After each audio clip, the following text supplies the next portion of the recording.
あれ、この前買ったサラダ油また値上がりしてるなぁとか、電気代の明細を見て思わずため息が出ちゃったりとか、最近皆さんそんなことありませんか？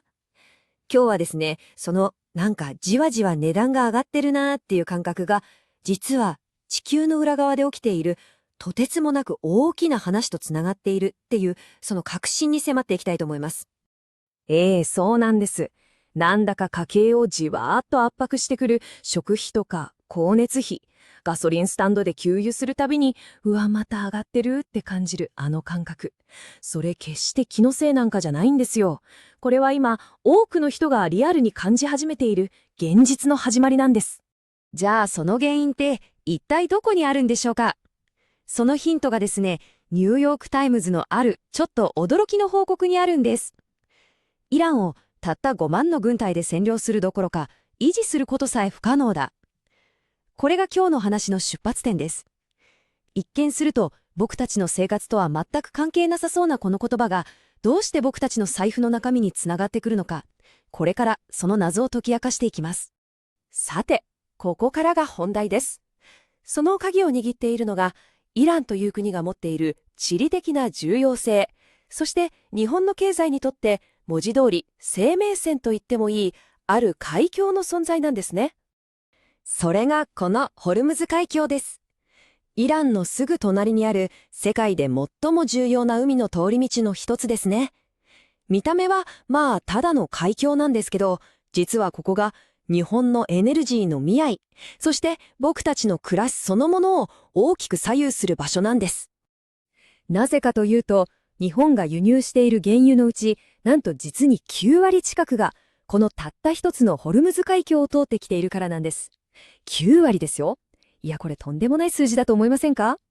つまり、もしここで何かトラブルが起きたら、日本のエネルギー供給はもう根本からグラグラに揺らいでしまうということなんです。これが今の日本の偽らざる現実なんですよね。エネルギーの自給率、わずか 11.3%。僕たちの生活を支えているエネルギーのほとんど約9割を海外からの輸入に頼り切っている状態です。これ G7 の中でも最低レベルでして、いかに僕たちの毎日が海外の情勢と密接にもうダイレクトに結びついているかっていうのがよくわかりますよね。いやいや、でもそれってあくまで万が一の話でしょって思うかもしれません。ところがですね、これは過去に実際に起きてしまったことなんです。今から約50年前、1973年に日本は全く同じ構造で本当に深刻な危機を経験してるんですよ。1973年のオイルショック、覚えている方もいらっしゃるかもしれません。中東で紛争が起きたのをきっかけに石油の輸出がストップして日本中がもう大パニックになったんです。スーパーからはトイレットペーパーが消えて物価はもう手がつけられないくらい急上昇しました。遠い国の出来事が本当にあっという間に僕たちの食卓を直撃したまさに歴史が教えてくれる教訓です。オイルショックの翌年、1974年、日本の消費者物価の上昇率はなんと 23% にまで達しました。23% ですよ。これどういうことかっていうと、お給料の額は同じでも使えるお金の価値が実質的に4分の3くらいに減っちゃったっていうことなんです。もっとリアルな感覚で言うと、例えば月30万円で生活をやりくりしていたご家庭が、ある日突然24万円弱の価値しか持たないお金で生活しなきゃいけなくなるみたいな感じです。これどうですか？ちょっと節約しようとかそういうレベルで追いつけるインパクトじゃないですよね。歴史ははっきりとこう告げているんです。中東が揺れるとき、日本の家計は真っ先に被害者になるぞ、と。そして今、僕たちは半世紀の時間を経て、もしかしたらまた同じ分かれ道に立たされているのかもしれない。そして知っておいてほしい現実があります。それは、この情報を知っているか知らないかで、すでに対応が真っ二つに分かれ始めているという事実です。ここに2つの異なる反応が見られます。このリスクを知らない人は、漠然と心配したり、なんとかなるでしょうってちょっと楽観的に構えていたりするだけかもしれない。一方で、このリスクを知っている人たちは、もう具体的に動き始めています。電気料金のプランを見直したり、資産を円だけに集中させるんじゃなくて分散させたり。そう、水面下で静かに、でも確実に差が生まれ始めているんです。じゃあ、もしですよ、今後、原油の価格が10ドル上がったらどうなるのか。ある試算によると、一つの世帯あたり年間で2万円から3万円くらいの追加負担になると言われています。ガソリン代、電気代、食料品。これ、家計にとっては食費1ヶ月分以上に相当するかもしれません。結構大きいですよね。でも、今日こうしてこの話を聞いているあなたは違います。あなたはもう知った側の人間なんです。そう、知ること。それが最初の、そして最大の備えになります。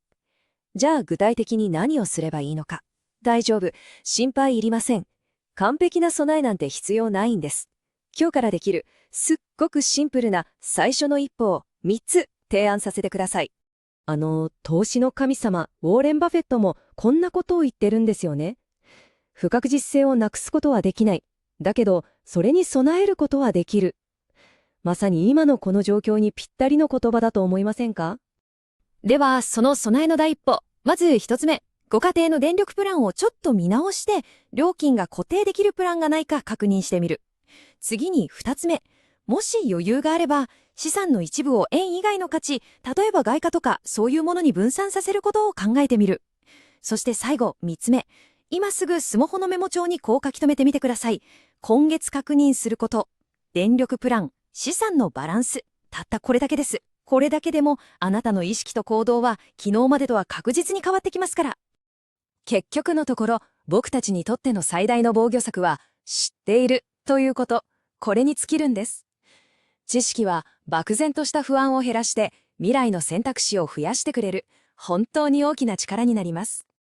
でも、ここで一つ、すごく希望の持てる歴史の事実をお伝えしますね。